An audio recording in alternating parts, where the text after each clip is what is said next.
नमस्कार. गोष्ट नर्मदालयाची पुष्प 21वे. अमलाथा आणि नहारखेडीचा प्रश्न तर सुटला होता, पण ससाबडचं काय? ससाबडचे राजू आणि कुशवाह सर म्हणाले, आम्ही जोखीम पत्करत नाही. शिक्षणाधिकाऱ्यांचा स्वभाव फार वाईट आहे, तो आम्हाला त्रास देईल. ससाबडच्या सरपंचांनीही हात वर केले. म्हणाला, अमलाथाच्या सरपंचांची गोष्ट वेगळी आहे. तो नेता आहे भारूड समाजाचा. मोठमोठ्या मंत्र्यांमध्ये त्याची उठबस आहे. आमची ही धावपळ आणि काळजी अनेक पालकांच्या कानावर गेली. इतके दिवस मोठ्या संख्येने मुलं शिकायला येत होती. आता केवळ सरकारी आडमुठेपणामुळे हे शिक्षण बंद होणार होतं. गावात कुठेही अशी रिकामी जागा नव्हती की आम्ही तिथे वर्ग भरवू शकलो असतो. पटेल आडनावाचे एक काका तावातावाने पुढे आले. तुम्हाला काय सरकारी शाळाच पाहिजे मुलांना शिकवायला? त्यांनी मला विचारलं. असं काही नाही, कुठलीही चालेल, फक्त ही 100-125 मुलं त्या जागेत मावली पाहिजेत. चला माझ्याबरोबर. आम्ही सर्वजण त्यांच्या मागे मागे गेलो. पक्क सिमेंटचं बांधकाम असलेली त्यांची मोठी गोशाळा होती. ही जागा चालेल तुम्हाला? चालणार असेल तर उद्या परवापर्यंत साफ करून आणि रंग लावून देतो. पण तुमच्या गाई म्हशींना कुठे ठेवणार तुम्ही? मला प्रश्न पडला. ती माझी समस्या आहे का तुमची? करता येईल एखादी पत्र्याची शेड. काकांचं बोलणं रोखठोक होतं. चालेल, ही जागा मला. साफसफाई करण्यासाठी आमच्या काही कार्यकर्त्यांना पाठवते. त्यांच्या चांगुलपणापुढे मी नतमस्तक झाले. नको नको, ती साफसफाई आम्ही आमच्या सवडीने रात्री करू. परवा तुम्ही इथे वर्ग भरवू शकता. खरोखर 2 दिवसातच ती गोशाळा रंगरंगोटी करून तयार झाली होती. एवढंच नाही तर विजेचं कनेक्शन पण त्यांनी खास आमच्यासाठी करून दिलं होतं. सरस्वती पूजन करून आम्ही तिथे नर्मदालय सुरू केलं.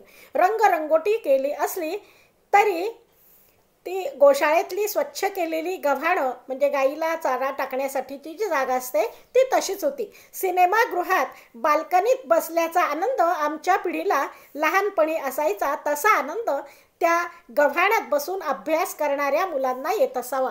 गोठ्यातली शाळा. खरंच कम्फर्ट झोनच्या सगळ्याच परिभाषा आता बदलायला लागल्या आहेत.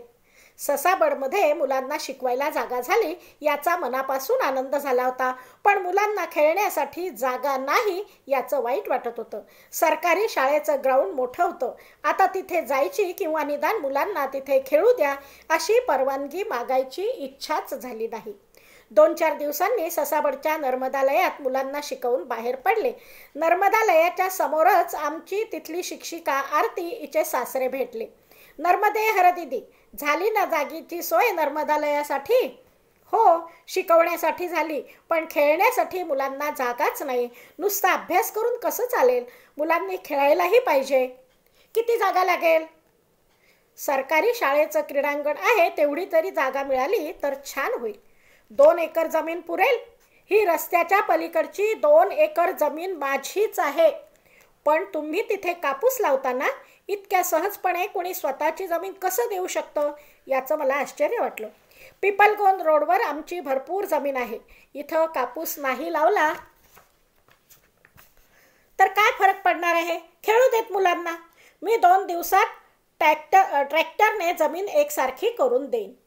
माझ्या मनात विचार आला, चांगले सुशिक्षित लोकसुद्धा 1-1 इंच जमिनीकरता आयुष्यभर कोर्ट कचेरी करत बसतात. या दातृत्वाला काय म्हणायचं? सखी म्हणाली, नर्मदा परिक्रमेत असताना तू इथल्या लोकांच्या दातृत्वाचा अनुभव घेतला आहेस, त्याचंच हे वेगळं रूप आहे. गाडीत बसल्यावर सखी जॉन वेस्लेची एक कविता गुणगुणत होती. Do all the good you can, by all the means you can, in all the ways you can, in all the places you can, to all the people you can, as long as ever you can. ADM capital fund संस्थेची भारतातली समन्वयक उमा सुब्रमण्यम आणि तिचे सहकारी येऊन आमचं काम बघून गेले. आमचं काम बघून प्रसन्नही झाले. हे काम कितीही वाढवा, कारण इथे या कामाची गरज आहे. आम्ही निधीची कमतरता भासू देणार नाही म्हणून सांगून गेले. आमचाही उत्साह वाढला. मग नगावा, टिगरियाव, सायता अशी 3 गावं वाढली. लेपाला 14 मुलांपासून सुरू झालेलं नर्मदालयाचं वंचितांसाठी शिक्षण हे अभियान आता 8 गावात 850-900 मुलांपर्यंत पोहोचलं होतं. प्रथम किशोर भामरे अधूनमधून स्वतः हा प्रकल्प बघायला येत आणि मार्गदर्शन करीत. शिक्षणाचा मूलभूत अधिकार या कायद्याअंतर्गत गावातल्या प्रत्येक मुलाने शाळेत जाणं अपेक्षित होतं. ग्रामपंचायत आणि सरकारी शिक्षण विभाग याची पूर्ण जबाबदारी घेत होतं. मुलं शाळेत येवत न येवो, गावातल्या प्रत्येक मुलाचं नाव शाळेत असायचं. शाळेत न येणाऱ्या मुलांच्या मध्यान्ह भोजनाचे देखील धान्य आणि स्वयंपाक करण्याचे पैसे ग्रामपंचायतीमधल्या हितग्राहींपर्यंत पोहोचत असत. मुलांनी शाळामध्ये सोडली तरी त्यांची नावे मात्र शाळेच्या रजिस्टरमध्ये तशीच असत. 8वी पर्यंत मुलांना नापास न करण्याच्या सरकारी निर्णयामुळे मुलं न शिकता 8वी पर्यंत सहज पोहोचत होती. नर्मदालयाच्या या अभियानामुळे मात्र जास्तीत जास्त मुलं आता शिकू लागली होती आणि सरकारी शाळेतली त्यांची उपस्थिती वाढली होती. रात्रीचे 8:30 वाजले होते. अचानक फोन वाजला. दीदी, मी दिग्विजय बोलतो. मला तुमच्याशी काही महत्त्वाचं बोलायचंय. मला तुमच्याबरोबर काम करायचंय. अरे पण मी तर दीपेन नावाच्या नहारखेडीच्या एका मुलाला दिली नोकरी. आता सध्या मला आवश्यकता नाहीये. मी स्वयंपाकाची भांडी घासण्याच्या गडबडीत होते. खरं तर मला या मुलाचा राग आलेला होता. याच्या वडिलांची आणि भावाची इच्छा होती की याने MSW केला आहे तर सामाजिक क्षेत्रात काम करावं आणि तेही माझ्याबरोबर. 7-8 महिन्यांपूर्वी त्यांचा फारच आग्रह होता आणि मलाही एका कार्यकर्त्याची गरज होती. तेव्हा मी अनेकदा दिग्विजयला फोन केला परंतु त्याने उचलला देखील नाही. तेव्हाच स्पष्ट नाही सांगितलं असतं तर मला अजिबात राग आला नसता. आता म्हणतोय मला तुमच्याबरोबर काम करायचंय. मला फक्त 10च मिनिटं तुमच्याशी बोलायचंय. प्लीज येऊ का? मी तुमच्या घराच्या खालीच उभा आहे. माझा नाईलाज झाला. मी दार उघडलं. अत्यंत कृश शरीर यष्टी लंगडत लंगडत तो आत आला. चेहऱ्यावर मात्र प्रसन्न हसू. त्याच्या तब्येतीकडे बघून मला मात्र धक्काच बसला. काय रे, काय झालं पायाला आणि इतका बारीक का झालास? मग त्याने कहाणी सांगितली. दीदी, तुमचे फोन येत राहिले. मी एकदाही उत्तर दिलं नाही. माझी वाट थोडी चुकली होती. मी अवैध रेत खननाचं काम सुरू केलं होतं. नर्मदेच्या किनाऱ्यावर मीच खणलेल्या 50 फूट खोल खड्ड्यात मी रात्री 12-12:30च्या सुमारास पडलो. रेत खणण्याचं काम कायदेशीर परवानगी न घेता करत असाल तर रात्रीच करावं लागतं. सुदैवाने डोक्याला इजा झाली नाही, पण अनेक ठिकाणी फ्रॅक्चर्स झाले. मोबाईल फोन शाबूत होता. फोनवरून जवळपासच्या मजुरांना आणि घरी कळवलं. या गोष्टीला 6 महिने होऊन गेले. आता त्या वाटेला जायचं नाही. थोडंफार चालता येतं. आता तुमच्याबरोबर काम करायची इच्छा आहे. दिग्विजयबद्दल सहानुभूती नक्कीच वाटली, पण मला आता आणखी एका कार्यकर्त्याची गरज नव्हती. त्याच्या पगारासाठी लागणारे पैसे कुठून आणायचे? मी स्पष्ट नाही म्हणून सांगितलं तर म्हणतो कसा, मला पगार नाही दिला तरी चालेल. मला तुमच्याच बरोबर काम करायचंय. अरे तुला धड चालता येत नाहीये, तब्येत ठीक नाही, तू काय काम करू शकणार माझ्याकडे? मी विचार करून 2-4 दिवसात सांगते. आता तू घरी जा आणि झोप. तो निघून गेला आणि मी सुटकेचा निश्वास सोडला. दुसऱ्या दिवशी सकाळी अजय गाडी घेऊन आला. आम्ही पहिले ससाबडला जायचो, त्यामुळे सकाळी 6:30 वाजताच निघावे लागे. गाडीत दिग्विजय ड्रायव्हर शेजारी बसला होता. मला आश्चर्य वाटलं, थोडा रागही आला.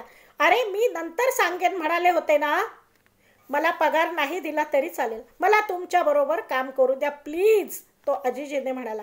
माझ्याशी बोलताना मोजकच बोलायचा, पण मुलांशी मात्र त्याची छान मैत्री व्हायची. गोडबोल्या स्वभावाचा असल्याने गावातील पालकांशी खूप चांगल्या प्रकारे संवाद करू शकायचा. त्यांच्या स्थानिक निमाडी भाषेत बोलायचा, त्यामुळं मुलांशी छान गट्टी जमायची.